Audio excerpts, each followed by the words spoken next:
You might have seen my recent performance video on the Meinl YouTube channel called Ode to Friends. In this video, I want to break down the main beat that's happening for most of the song, really, but in particularly, you hear it clearly in the very beginning. It sounds like this. This is that section.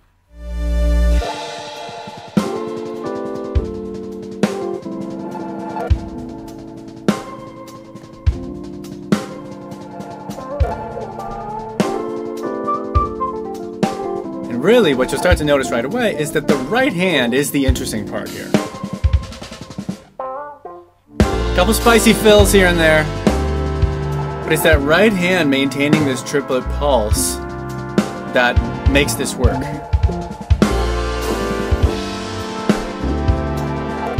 Okay, so what's going on here? Sounds like this. 1, 2, 3, 4.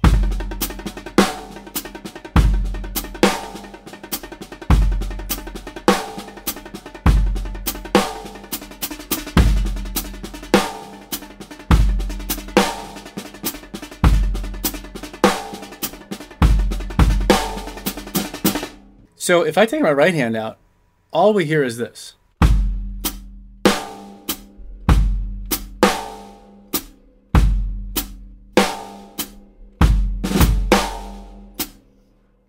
And what the right hand is doing is it's playing the second and third partial of the triplet. So the ba ba ba ba 1 2 3 1 2 3 1 2 3 1 2 3 1 2 3 1 2 3. Now it's kind of like a shuffle pattern that's shifted to those second and third partials instead of the third and fourth. Da da da da da da, the regular shuffle. Da da da da da. Ba ba ba ba ba ba. Now this is all great, like conceptually simple enough, but the problem we immediately run into is that if we don't put something on the downbeat on the first partial, 1 2 3 1 2 3 1 2 3 1 2 3, it sounds really weird, and it's impossible not to hear it as a shuffle. Your ear hears the downbeat wrong. So if I play the second and third triplet partial and I don't mark downbeats, notice that you just start hearing a normal shuffle pretty quick. Ready? 1 2 3 4.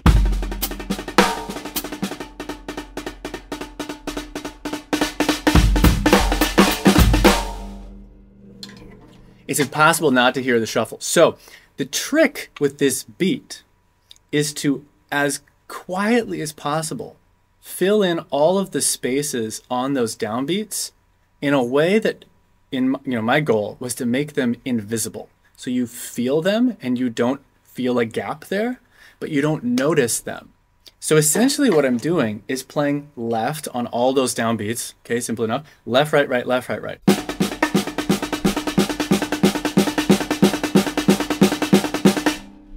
And playing the beat.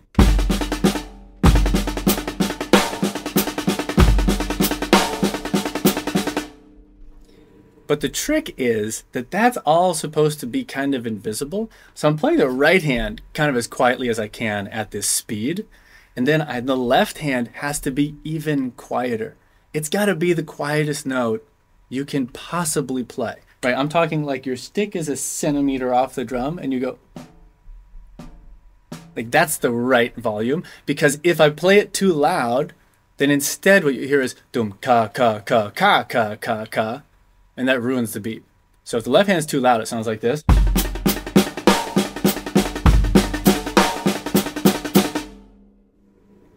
If it's tucked, it sounds like this.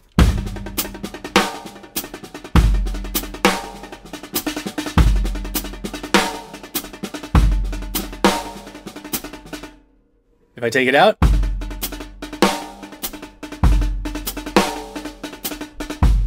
it's crazy how much you can actually feel the difference. Like without it, it's kind of a train wreck of a beat. But with it, it works, but you can barely hear it. I love the subtlety of that. So the second thing that's happening that helps this be smooth is that whenever I play something with my feet, a kick drum or a left foot stomp, I remove the left hand. Because again, I'm trying to be as light on the left hand as possible because I don't want those quarter notes to come through. So when I play a kick drum, I just substitute that left hand, right? So that left hand doesn't exist. I'm going.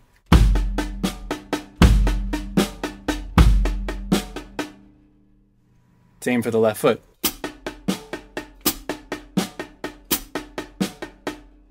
right? So the first half of this measure, well, hey, look, we can take a look at it. This part right here, right? So beat 1 to 3.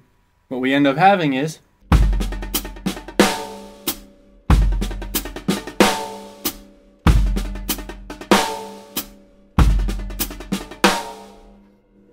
and what's cool about this beat, I mean, the sort of tension that makes it work is this change where you have, or this rub where you have a super fast subdivision, 16th note triplets, and then you have a really slow actual melody of the beat, boom, ka, boom, ka. So you have a half-time melody, if you will, for the beat, and then you have almost like a double time, double fast railroad tracks going on over top of it. And that is, I think, what makes it gives it this sort of smoothness to it, where you can groove. There's nothing, it doesn't feel complicated, but there's something that's really fast and kind of tricky going on. So here's the full groove, and you can see again in black that down here, all this stuff, you can see that the groove itself, super straightforward. Boom, cut, boom, cut, and then this is right, left, left, right, left, left. And like I said, I'm eliminating the ones that coincide with these kick drums and these kick drums and hi-hats. You're gone, you're gone, you're gone. And when I do this 3 hi-hat thing at the end, then those aren't there either. And then you have a fully linear beat. This is what turns it into a linear beat. Linear means you're only hitting one thing at a time. You're never hitting 2 things at once. So again, just to listen to this, now that we have some context, let's listen to the song again.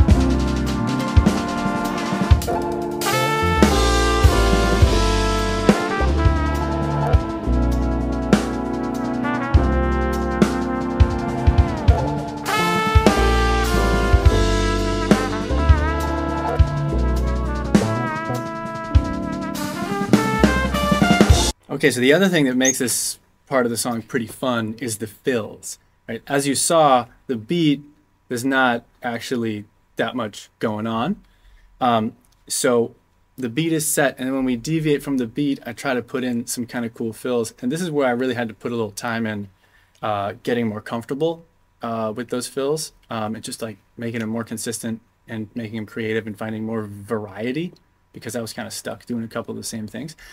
But I want to show you essentially the foundation of some of those fills, right? So this is where we're doing stuff like this.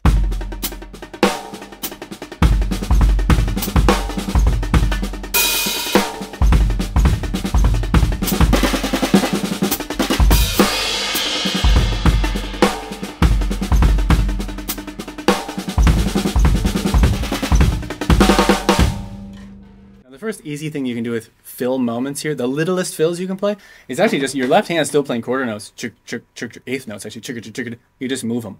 Right, so I hit a hi-hat over here.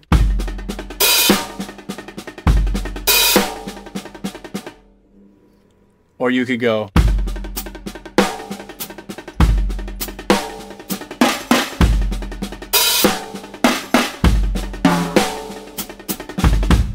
But the trick is always to keep those ghost notes on the snare drum invisible as quiet as possible, which that's the challenge. You're hitting an accent here and then getting back for the quietest note you can possibly play on the snare drum. So that's the lowest hanging fruit. But what I'm doing a lot of in this video is actually playing around with the left hand lead 6-stroke roll. So left, right, right, left, left, right, left, right, right. This is everyone's favorite 6 pattern, but we tend to play it right hand lead. But since I'm in this position, I'm playing a left, right, right. Notice what I'm playing up here in the whole beat, left, right, right, left, right, right, left, right, left, right, right, is the beginning of this pattern. So it's really a natural fit. So if I play this pattern from this position,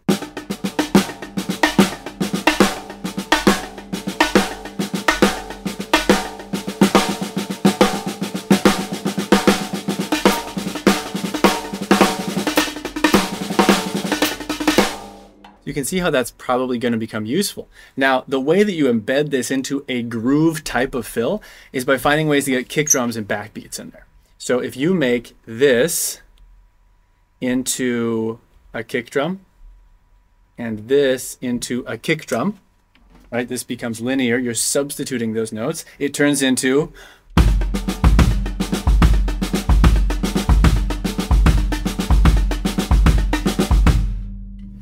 if I make this a snare accent and this a kick drum, I end up with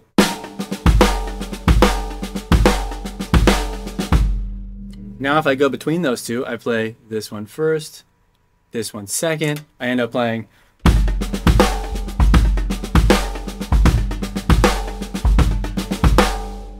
and then I can always just go back to playing the original pattern in there on the snare drum.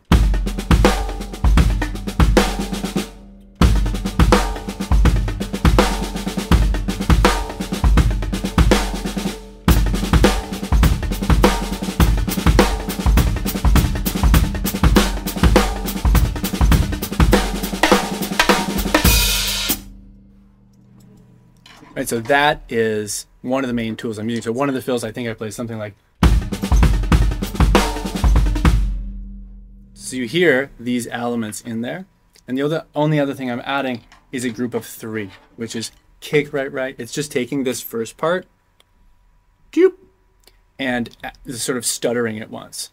Left, right, right, left, right, right, left, right, right, left, right, right, left, right, right, left, right, right, left, left, right, right. So it's a group of 3, which moves a group of 6 to the upbeat. I call this the 6-3 down up. This is covered in a few of the courses on my website. It's a little too deep to get into right now, but that's the only other tool that I'm using when I play fills in this first section of the song.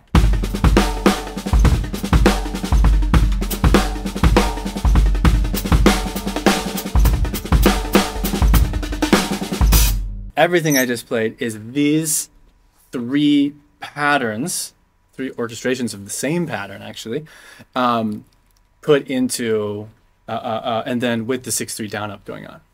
So that's a little beat breakdown of the main beat here. In the middle of the song after that, right when we get to this section,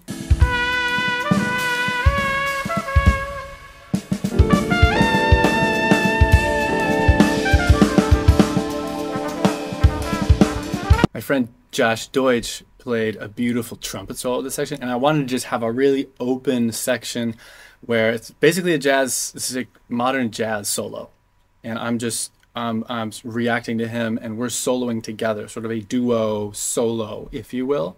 I'm trying to feed off of him. He can't feed off of me because we're not really improvising in real time. He recorded the solo, but that's the idea. So there's not a lot to say there because I'm really just kind of pulling from all my buckets of vocabulary and just kind of letting whatever comes out come out there. But then at the end of the song, we go back into the same beat that we were playing earlier, but now the right hand is simply on the ride.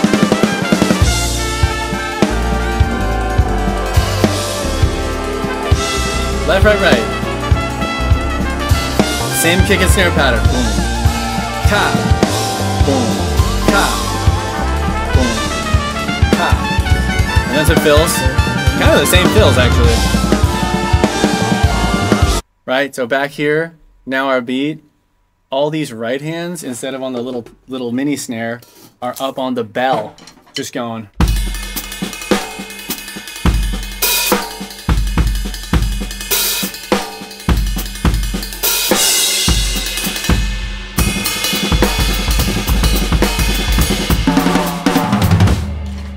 And again, for this beat, the dynamic considerations are everything. And when we're on the ride, if I play that too loud because the ride bell is so strong of a sound, it has the same effect of that really awkward shuffle beat when I took the ghost note out. It's too loud. So I'm trying to bring that super quiet, play that super quiet, and play the accents and the crashes really loud so that you have this dynamic depth basically going on all the time. And then you'll notice when I actually play some fills on the ride bell volume comes way up, right? So I go from playing the ride bell sort of as quietly as I can to really laying into it. And the difference is huge in the energy when that, notice how much energy this brings into it. Here we go.